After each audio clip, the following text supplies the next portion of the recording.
মনে রাখবেন কবরে শুতে হবে, কবরের ভয় করুন, কবরের ভয় করুন। আজকের এখানে আমরা বসে আছি, এটাই হয়তো আমাদের জীবনের শেষ ওয়াজ হয়ে যেতে পারে, পারে না? আগামী বছর এই জায়গায় কেউ বসবেন কিনা কেউ জানে? মনে রাখবেন যে চলে গেছে আর ফিরে আসেনি, আর ফিরে আসেনি, চলে গেছে ওই শেষ। মাইয়েতকে মাটি দিয়ে, মাইয়েতকে মাটি দিয়ে আপনারা কি করেন? মাইয়েতকে মাটি দিয়ে চলে আসেন, 20 দিন পরে কবরটা খুলে দেখেননি। শুনে নিন, সর্বপ্রথম কবরে গেলে নাকটা পচে, 3 দিন থেকে 4 দিনের মধ্যে নাক পচে যায়। তারপরে 6 থেকে 7 দিন পরে মাথার চাম লোম, মাথার চুল, গায়ের লোম, নখ ফোক সব চলে যায়, আস্তে আস্তে সব চলে যায়। 10 থেকে 12 দিন পরে ব্রেনটা পচে গিয়ে নাক দিয়ে, কান দিয়ে, গাল দিয়ে গড়াতে থাকে। 18 থেকে 20 দিন পর পেটটা ফেটে যায়, পোকায় তৈরি হয়। 2 মাস পরে চামড়া মাংস পোকায় খেয়ে দেয়, ফ্রেমটা পড়ে থাকে। 6 মাস পরে হাড়গুলো আলাদা হয়। 1 বছর পরে কয়েক কটা হাড় ছাড়া সব মাটি খেয়ে নেয়। কোথায় গেল সুন্দর দেহ? মাটির দেহ মাটি হবে, পুড়ে হবে ছাই। এ দেহ পচা দেহ, গরব কিসের ভাই? বাড়ি থেকে ভাববেন। এতক্ষণ আপনাদের কাছে বিভিন্ন দিক নিয়ে, বিভিন্ন বাস্তব উদাহরণ থেকে আমি কথাগুলো তুলেছিলাম। একটাই কারণ, বাপ ফিরে আসে, ফিরে আসে, ফিরে আসে। কি কি বললো? জোরে বলুন একটু। ফিরে আসেন। কোত্থেকে ফিরে আসবেন? আল্লাহর কোরআন বলছে, ইয়া আইয়ুহাল্লাযীনা আমানু তুবু ইলাল্লাহি তাওবাতান নাসুহা। হে বান্দার বান্দাগণ, ফিরে আয়, ফিরে আয়, পাপ কাজ থেকে ফিরে আয়, ভালোর দিকে চলে আয়।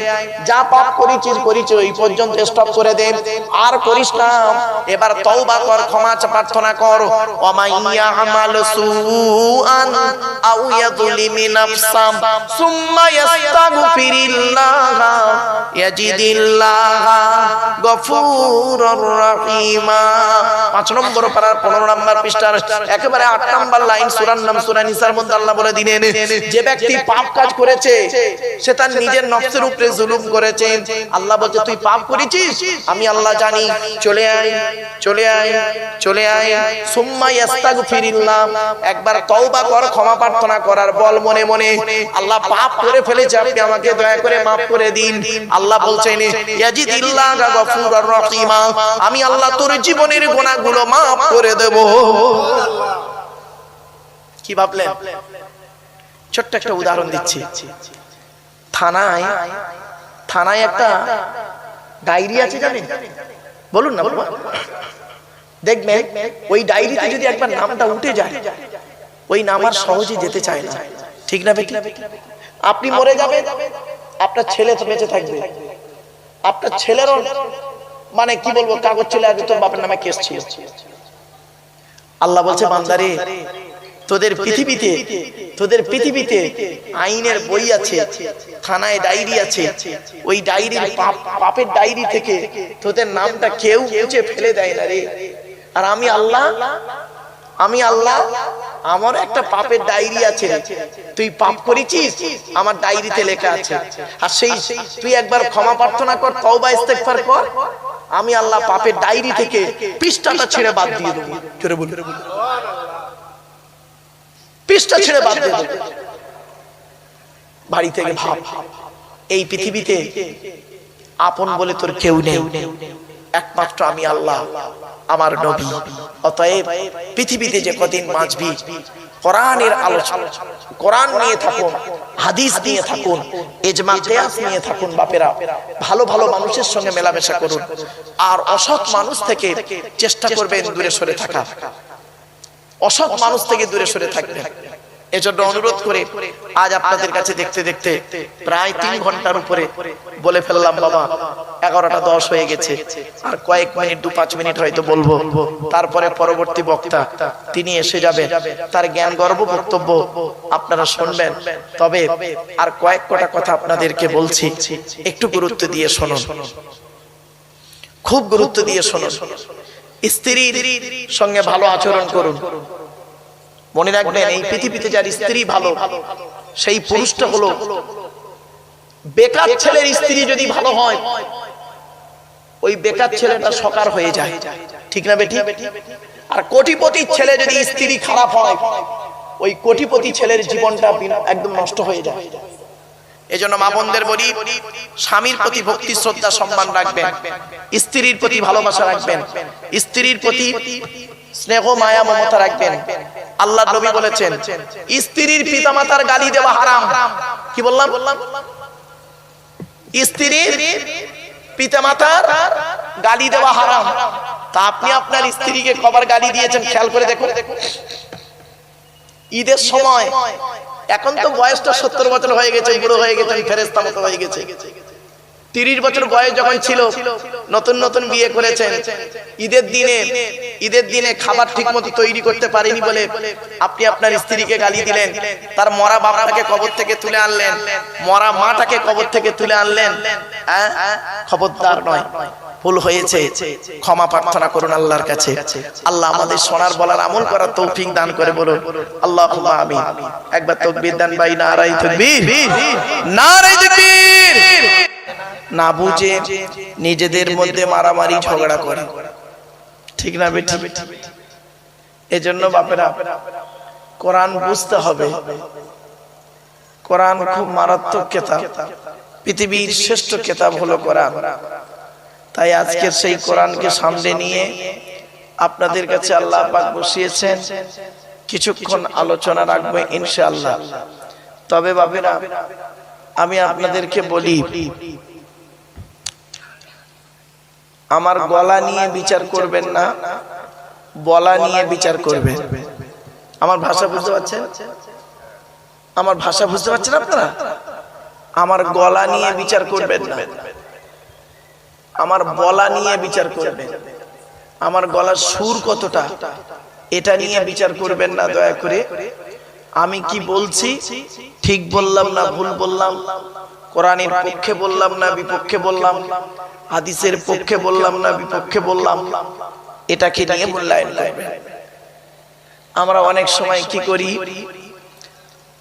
গলার উপরে নির্ভর করে বক্তাকে সিলেক্ট করি, বা বলি যে বক্তাটা খুব ভালো, হয়তো তার গলাকে কেন্দ্র করে। না বাবা, অনুরোধ করে বলে যাচ্ছি,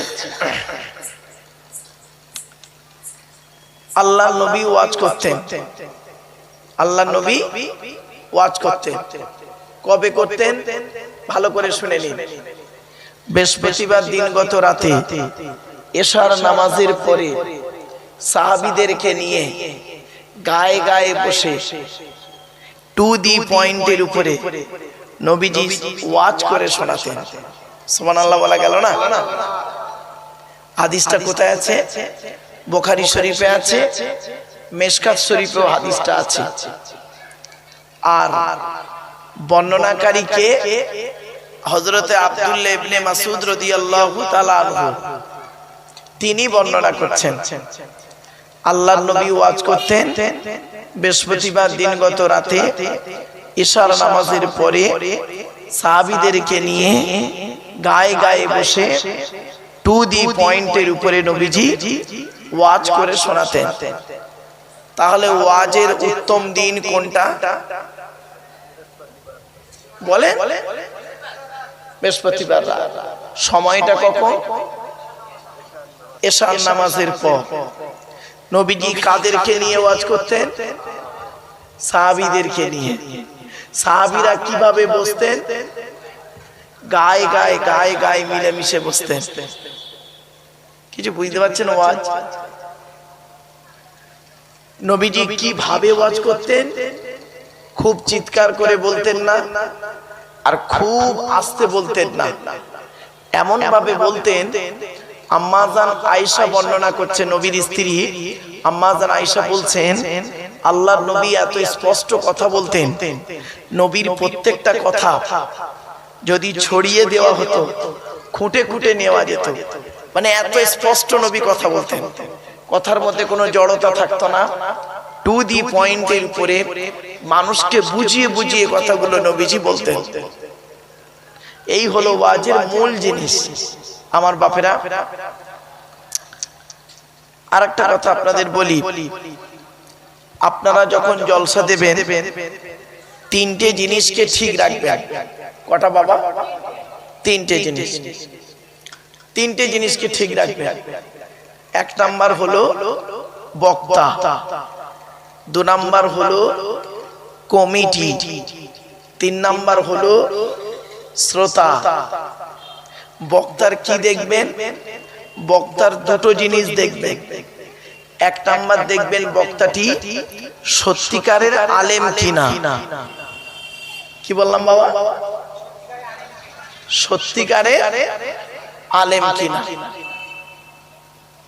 শুধু আলেম হলে হবে না, ডিগ্রি থাকলে হবে না, বক্তাটির আমল আছে কিনা।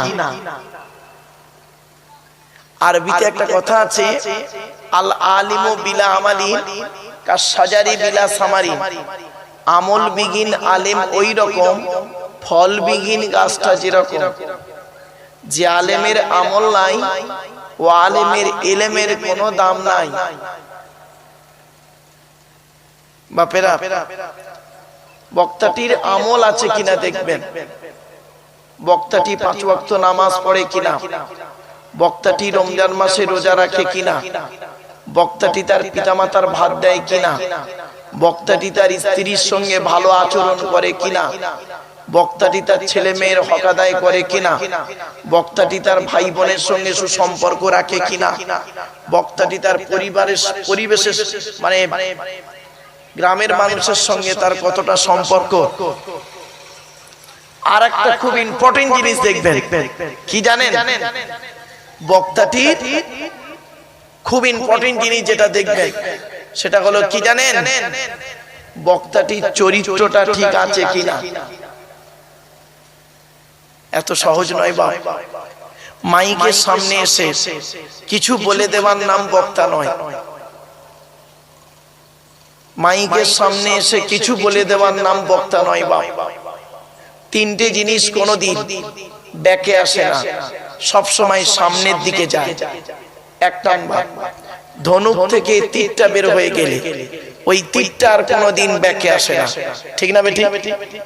দু নাম্বার, দেহ থেকে আত্মাটা বের হয়ে গেলে ওটা আর পৃথিবীতে রিটার্ন দেওয়া হয় না। তিন নাম্বার, জবান থেকে কথা বের হয়ে গেলে ওটা আর কোনোদিন ব্যাকে আসে না। আমার বাপেরা, 1 ঘন্টা ওয়াজ করতে গেলে 3 ঘন্টা বই পড়তে হবে। 1 ঘন্টা ওয়াজ করতে গেলে একটু ধৈর্যের পরিচয় দিন। তো 1 নাম্বার হলো বক্তা। বক্তার দুটো জিনিস দেখবেন, বক্তাটি সত্যিকারের আলেম কিনা। 2 নাম্বার দেখবেন বক্তাটির আমল আছে কিনা। এবার আসছি কমিটি। জলসা কমিটি আলাদা, মসজিদ কমিটি আলাদা। বাবা, জলসা কমিটি হতে গেলে কমসে কম 3টে গুণ থাকা দরকার। কটা? 3টে গুণ। কি কি? 1 নাম্বার, সৎ হতে হবে। কি বললাম? সৎ। আচ্ছা, সৎ কোন লোকটাকে বলে বলুন তো দেখি।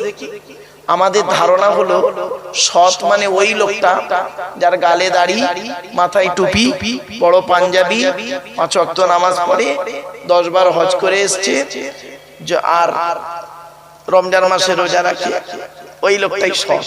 না বাবা, শুনে নিন। আল্লাহর নবী একদিন সাহাবীদেরকে বলছেন, তোমরা আমাকে দুটো জিনিসের গ্যারান্টি দিতে পারবে? নবীজি সাহাবীদেরকে বলছেন, তোমরা আমাকে দুটো জিনিসের গ্যারান্টি দিতে পারবে? তো সাহাবীরা বলল, হে নবী, আমরা যদি দুটো জিনিসের গ্যারান্টি দিই তো আপনি আমাদের কিছুর গ্যারান্টি দেবেন? নবীজি বললেন, হ্যাঁ, তোমরা যদি আমাকে দুটো জিনিসের গ্যারান্টি দাও আমি তোমাদের জান্নাতের গ্যারান্টি দিয়ে দেবো। সাহাবীরা বললেন, বলুন বলুন দুটো জিনিস কি, বলুন, শুনে নিন। 1 নাম্বার, নবী বললেন, 2 ঠোঁটের মাঝখানে, এই জিভের গ্যারান্টি দাও। 2 ঠোঁটের মাঝখানে এই জিভের গ্যারান্টি দাও। হারাম খাবার খাওয়া থেকে জিভটাকে ঠিক করো, বাজে ভাষা বলা থেকে জিভটাকে ঠিক করো, পরনিন্দা পরচর্চা করা থেকে জিভটাকে ঠিক করো। এক নাম্বার। দু নাম্বারটা কি? দুই রানের বীজখানে, দুই রানের বীজখানে লজ্জাস্থানের গ্যারান্টি দাও। দুই ঠোঁটের মাঝখানে দুই রানের বীজখানে, এই দুটো জিনিসের গ্যারান্টি তোমরা আমাকে দাও, আমি মুহাম্মদ সাল্লাল্লাহু আলাইহি ওয়াসাল্লাম তোমাদের জান্নাতের গ্যারান্টি দিয়ে দেবো। যান বাড়ি চলে যান, গিয়ে দেখবেন হয় ভদ্রলোকের নিচে খারাপ, নয় ভদ্রলোকের উপর খারাপ। ঠিক না? ঠিক। বাড়ি থেকে ভাববেন। আসুন আজকে আমি টু দি পয়েন্টের উপরে, বাবা আমার হাতে মোটামুটি 2.5-3 ঘন্টা সময় আছে, আপনাদের ধৈর্য আছে তো বাবা? ইনশাআল্লাহ। ব্যাস, আমার শ্রোতা বেশি দরকার নেই, আমার বেশি শ্রোতা দরকার নেই। এই যে কজন আছে এই কজনই আমার সলিড শ্রোতা। কারণ কি জানেন, আমি একজন পেশাগত দিক থেকে উচ্চ মাধ্যমিক হাই মাদ্রাসার শিক্ষক, কলেজ এবং ইউনিভার্সিটির ছেলে মেয়েও পড়াই। তো আমি ক্লাস 9-এ ধরুন 130 জন স্টুডেন্ট, যেদিন বৃষ্টি হয় সেদিন কি 130 জন আসে? ওই 30-40 জন আসে। তো সেদিন আমার ক্লাস করতে হয় না? ক্লাস করতে হয়। আর যেদিন 130 জন আসে সেদিনও ক্লাস করতে হয়। তাহলে স্টুডেন্টটা কম বেশিটা কোনো ব্যাপার নয়, তুমি টিচার কতটা স্টুডেন্টকে বোঝাতে পারলে ওটাই হলো মূল জিনিস। ঠিক না বেঠিক? তো আমার বাপেরা 1000টা ভণ্ড শ্রোতার থেকে আমার 10 জন শূন্যওয়ালা শ্রোতার দাম আছে। আমার 1000টা শ্রোতার দরকার নেই বাবা, এই যে কজন আছেন এই কজনই আমার যথেষ্ট। আসেন একটা একটা করে আলোচনা করি, একটু ধৈর্যের পরিচয় দেন বাপেরা।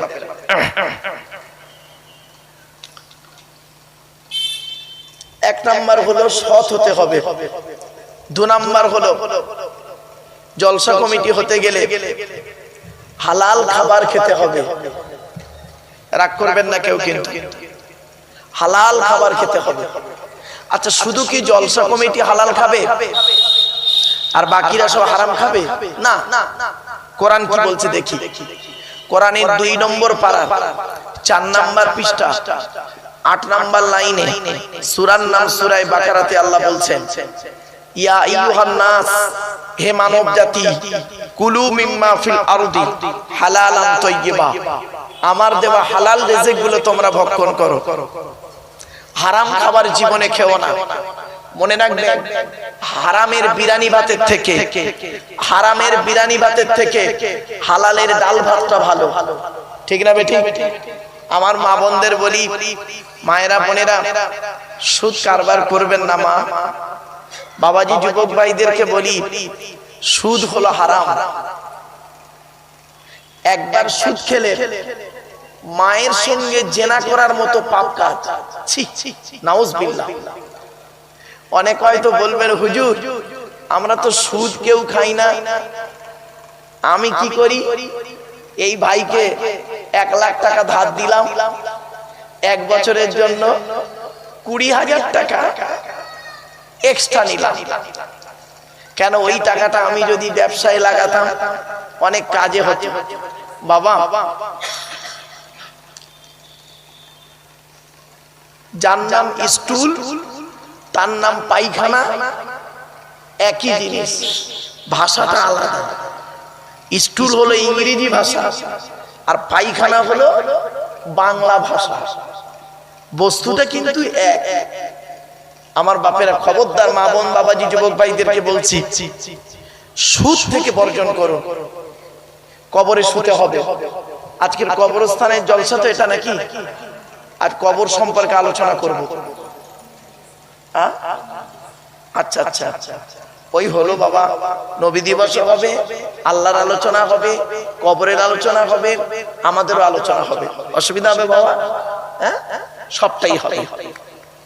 আসেন বাপেরা, একটা একটা করে বলে যাই, শুনে নিন একটু। আর আমার কথা বুঝতে না পারলে আমাকে বলবেন যে আমি এটা বুঝতে পারলাম না।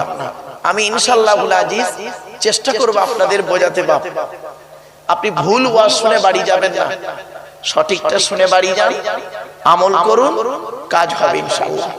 এই কোরআন কোনোদিন আপনাদের ঠকাবে না, কোরআন হাদিস কাউকে ঠকায় না, অনুরোধ করে বলছি।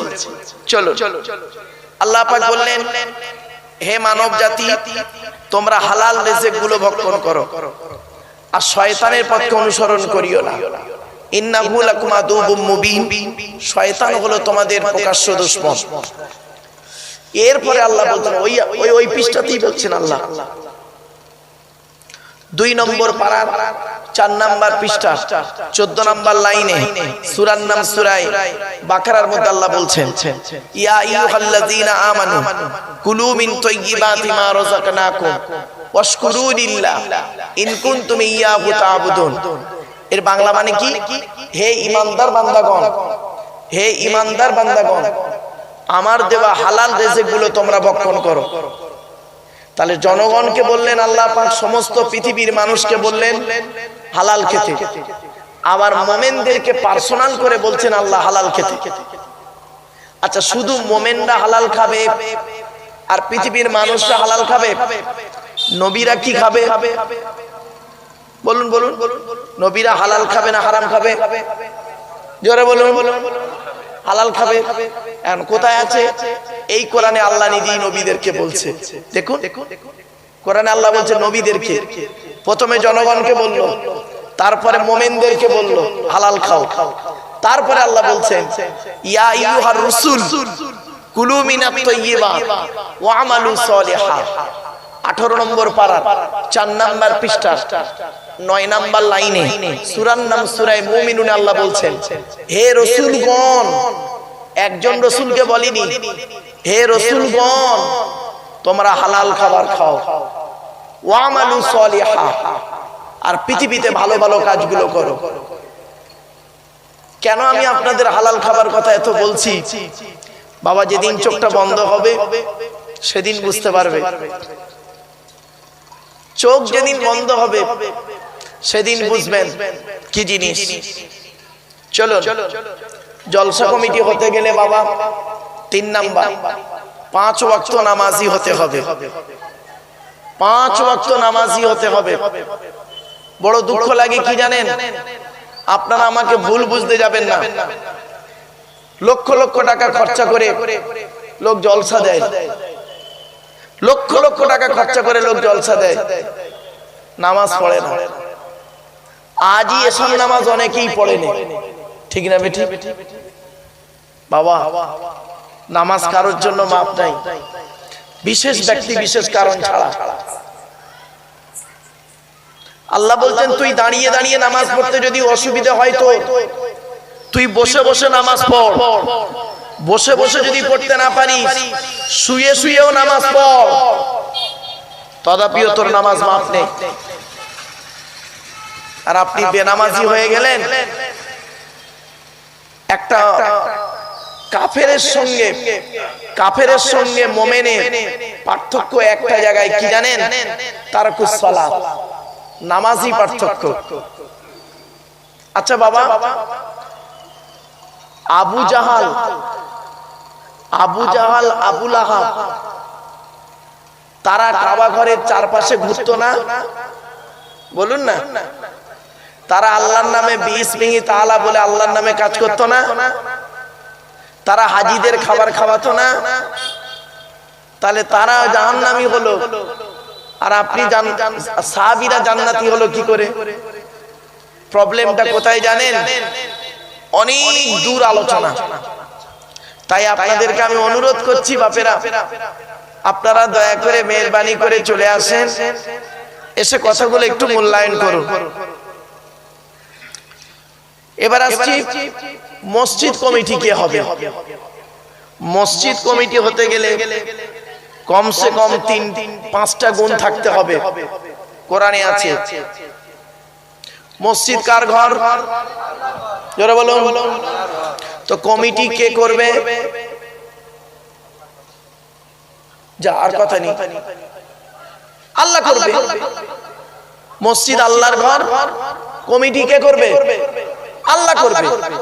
আর আল্লাহই কমিটি করে দিয়েছে। আপনি যদি না মানেন, তার জন্য আল্লাহ দায়ী নয়। কমিটি আল্লাহই করে দিয়েছে কোরআনে। শুনে নিন, ছোট্ট একটা উদাহরণ দিচ্ছি। আমরা মদখোরকে মসজিদ থেকে মেরে বের করে দিই, আর সুদখোরকে মসজিদের সেক্রেটারি বানিয়ে দিই। ঠিক না বেটি? মদখোরকে মসজিদ থেকে মেরে বের করে দিই, আর জেনাখোরটাকে জেনাখোর বোঝেন তো? পরকিয়া করে, পরকিয়া জেনাখোরটাকে মসজিদের সেক্রেটারি বানিয়ে দিই। আমরা মদখোরটাকে মসজিদ থেকে মেরে বের করে দিই। যে লোকটা জমির আল চুরি করেছে, হুক মেরে কারেন্ট নিয়েছে, হক মেরে খেয়েছে, এতিমের মাল মেরে খেয়েছে, মসজিদ যখন তৈরি হচ্ছিল সে একাই 5 লাখ টাকা দিয়েছিল বলে আমরা তাকে সভাপতি বানিয়ে দিয়েছি। ও গ্রামের মানুষেরা বাপেরা, ওই আপনাদের কাগজ কলমে ও আপনাদের সভাপতি, আল্লাহর কাছেও সভাপতি নয়। আল্লাহর খাতায় মসজিদের সভাপতি নয়, আপনাদের ওই মসজিদের যে খাতা আছে ওই খাতায় ও সভাপতি সেক্রেটারি। আল্লাহর খাতায় সভাপতি সেক্রেটারি কে হবে? আল্লাহই কোরআনে বলেছে। শুনে নিন কোথায় আছে। 10 নম্বর পারার কত 10 নম্বর পারার 8 নম্বর পৃষ্ঠা 9 নম্বর লাইনে সূরার নাম সূরা তাওবা 18 নম্বর আয়াতে আল্লাহ নিজেই বলছেন, ইন্নামা ইয়ামুরু মাসাজিদাল্লাহ। আল্লাহ বলেন মসজিদের দায়িত্ব তারাই নেবে যাদের মধ্যে 5টা গুণ থাকবে। কটা গুণ? এই 5টা গুণ আপনার আমার মধ্যে আছে কিনা একটু দেখি চলো। 1 নাম্বার, মান আমানা বিল্লাহ। যে ব্যক্তি 100% আল্লাহকে বিশ্বাস করবে। জোরে বলুন সুবহানাল্লাহ। এখন আমি আপনাদের একটা ছোট্ট প্রশ্ন করি, আপনারা আল্লাহকে 100% বিশ্বাস করেন? বাহ, দেখবেন একটু টেস্ট করব। এই দেখেন, টেস্ট করলে কিরকম ধরা পড়ে যাবেন। দেখুন, আল্লাহর নবীর যুগে কিছু ব্যক্তি এসেছে নবীর কাছে, আমার রাসূলের কাছে কিছু ব্যক্তি এসেছে, এসে বলছে, ইয়া রাসূলুল্লাহ, আমরা আল্লাহকে 100 ভাগ বিশ্বাস করি।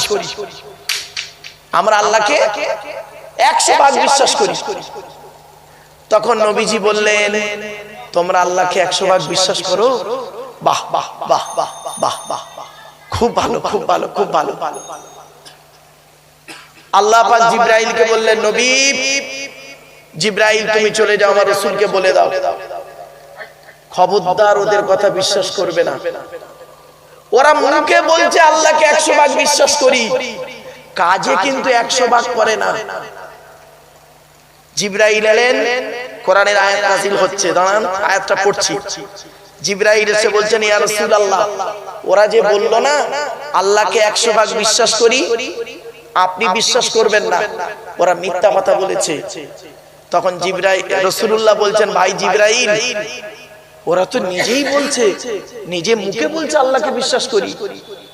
আল্লাহ বললেন, নবী টেনশন নিতে হবে না, একটা পরীক্ষা করে দেখিয়ে দিচ্ছি। ব্যাস, পরীক্ষাটা কি? কোরআনের আয়াত শোনো। ফাইজা রাকিবু ফিল ফুলকি দাবুল্লাহা মুখলিসিনা লাহুদ্দিন ফালাম্মা নাজ্জাহুম ইলাল বাররি ইযা হুম ইশরিকুন। এই আয়াতটা কোথায় আছে? 21 নম্বর পারা 3 নম্বর পৃষ্ঠা 3 নম্বর লাইনে সূরার নাম সূরা আনকাবুত। আল্লাহ বলছেন, ওরা যখন নৌকায় করে নদী পার হতে যায়, ওরা যখন নৌকায় করে নদী পার হতে যায়, নদীর মাঝখানে যখন নৌকোটা একবার আমি আল্লাহ টলমল করিয়ে দিই, ওরা তখন মরণের ভয়ে প্রত্যেকেই আল্লাহ আল্লাহ বলে চিৎকার করে। ঠিক না বেটি? দাবুল্লাহ মুখলিসিনা লাহুদ্দিন, খালেস নিয়তে আল্লাহকেই ডাকে। আল্লাহ বলে, আমার নাম রহমান, আমার নাম রহিম। ওদের কান্না সহ্য করতে পারি না। আমি আল্লাহ জানি ও যদি এখনই ডুবে মরে যায়, ওর বউটা বিধবা হয়ে যাবে, মাসুম মাসুম বাচ্চাগুলো এতিম হয়ে যাবে, বুড়ো বাম্মা আছে ভিক্ষা করবে। আমি ফেরেশতাদেরকে বললাম, যা যা যা নৌকোটা একটু ঠেলে ঠেলে দিয়ে ডাঙায় তুলে দে।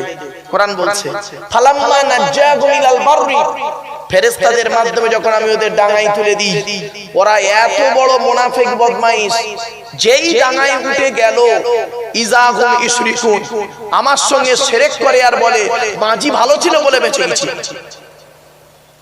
হলো কি বাবা? আপনারা এখনই বললেন আমরা আল্লাহকে 100% বিশ্বাস করি, তাই না? ওই মুখে আইলা মুহাম্মদ বললে হবে না বাবা, কাজে আইলা মুহাম্মদটা দেখাতে হবে। কিছু বুঝতে পারছেন আমার ভাষা? মুখে আপনি নবীকে বলছেন খুব ভালোবাসি, আর কাজগুলো করছেন অন্যদিকে, খবরদার নয়। মুখ বলবে, অন্তর বিশ্বাস করবে, কাজে পরিণত করে দেখিয়ে দিতে হবে। হ্যাঁ, আপনি 100% আল্লাহকে ভালোবাসেন, 100% আল্লাহকে ভালোবাসেন। চলুন এগিয়ে যাচ্ছি, কোরআনের আরেকটা দলিল দিচ্ছি। 11 নম্বর পারা 7 নম্বর পৃষ্ঠা 12 নম্বর লাইনে সূরার নাম সূরা ইউনূসের 12 নম্বর আয়াতে আল্লাহ বলছেন, ফাইদা মাসাল ইনসানা দুররুন দানা লিজামবিহি আও কাইদান আও কাইমা ফালাম্মা কাশাফনা আনহু দুররাহু মাররা কাআল্লাম ইয়াদউনা ইলা দুররি মাসা। কি আশ্চর্য কথা দেখো, আল্লাহ বলছে আমি মানব জাতিকে যখন আমি পরীক্ষা করি, মানব জাতিকে কোন রোগ দিয়ে, কোন বিপদ দিয়ে, কোন কিছু দিয়ে যখন পরীক্ষা করি, ও তখন কি করে? দাঁড়িয়ে দাঁড়িয়ে, বসে, শুয়ে, কাকুতি মিনতি করে আমার কাছে কাটা করে। আর যেই বিপদ থেকে উদ্ধার করে দিই, আমাকে ভুলে গিয়ে অন্যের বাহবা দেয়। ঠিক না বেঠি? আমার বাপেরা, মান আমানা বিল্লাহ, আল্লাহকে 100% বিশ্বাস করুন। খেতে গেলে আল্লাহর নাম, শুতে গেলে আল্লাহর নাম। আল্লাহর নবী করতেন কি শুনে নিন, আল্লাহর নবী করতেন কি? প্রত্যেকটা কাজই আল্লাহকে সাক্ষী রাখতেন। খাবার আগে আল্লাহর নাম, খাওয়া হয়ে গেলে আল্লাহর নাম, পায়খানায় ঢুকলে আল্লাহর নাম, পায়খানা থেকে বেরোলে আল্লাহর নাম, যুদ্ধের ময়দানে গেলে আল্লাহর নাম, যুদ্ধ থেকে ফিরে এলে আল্লাহর নাম, ঘুমানোর আগে আল্লাহর নাম, ঘুম থেকে উঠলে আল্লাহর নাম। প্রত্যেকটা কাজে নবীজি আল্লাহর নাম নিতেন। মসজিদে ঢুকলে আল্লাহর নাম, মসজিদ থেকে বেরোলে আল্লাহর নাম। আর আপনি আমি বাড়ি থেকে ভাবতেন।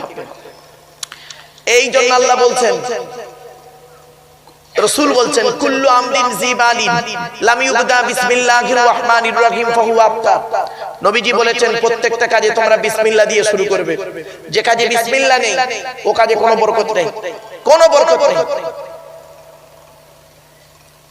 কাজ যখন করবেন, কাজ যখন যে কাজ করবেন, কোরআন আছে, যে কাজ করবেন, পৃথিবীর কোন ব্যক্তি বস্তুর উপরে ভরসা করে কাজে নামবেন না।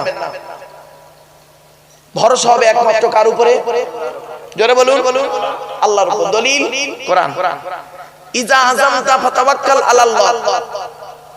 4 নম্বর পারা 10 নম্বর পৃষ্ঠা 3-4 নম্বর লাইন, সূরার নাম সূরা আল ইমরান।